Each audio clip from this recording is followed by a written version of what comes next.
gentleman from Texas, Mr. Gohmert, is recognized as Thank you, strike the Madam last Chairman. word. Thank you. I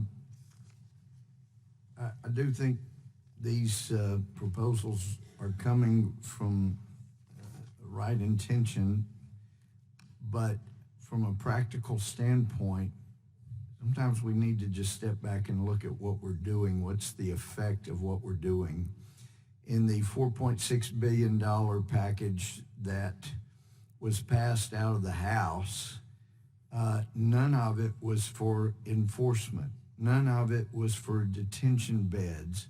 None of it was for any of the things that are now being added on or proposed to be added on to the Border Patrol. These guys took an oath. They're supposed to enforce our laws, and yet they're not only running into people from Capitol Hill urging lawbreakers to resist the people that we pay to enforce the law, but also without giving any more money. When they're short of money, they don't have the personnel. The cages that were built by the Obama administration have not been expanded to where are improved as we might hope. They're not being given the money to do their jobs, and yet we still, it's a wonder they hadn't all had nervous breakdowns. We keep adding requirements onto them when they don't have the money to do what they're already doing. And I know there's some people out there saying, you know, we keep adding requirements without the money to do it. There are forces at work trying to break the system. I know there are people here that are more concerned about the individuals, but you got to look at what we're doing here. No money.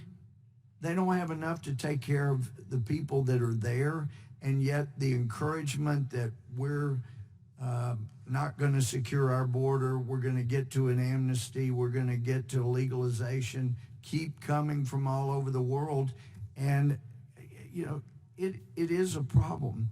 And especially the idea of posting or in some manner making information available in indigenous languages, that's going to cost a bunch of money figuring all this out. I mean, you got Wycliffe trying to interpret the Bible in different languages all over the world, and they can't get it all done in a timely fashion. It costs a fortune. So my concern is, we say we're concerned about the personal welfare of the individuals that are breaking our laws and being detained, and yet we keep adding requirements that will take away more money from the ability to do so.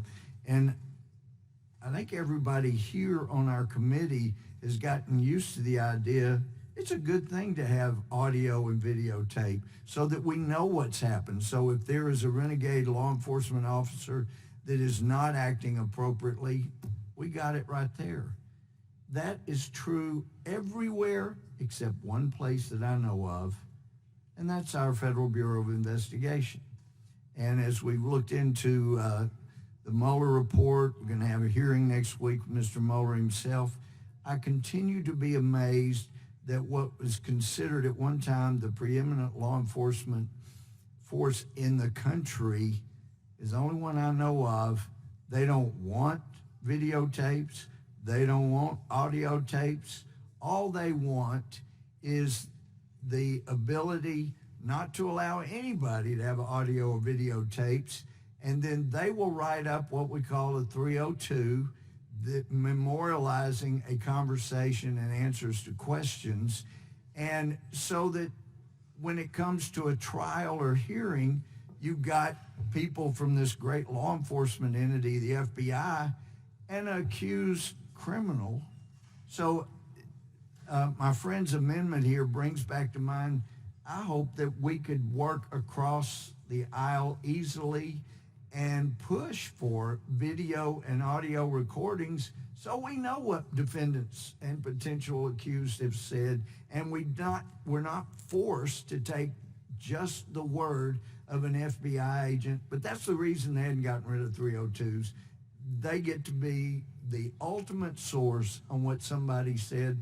And so I appreciate very much the effort to memorialize these things, and I hope we'll expand it to the FBI after this. Thank you. I yield back. Gentlemen.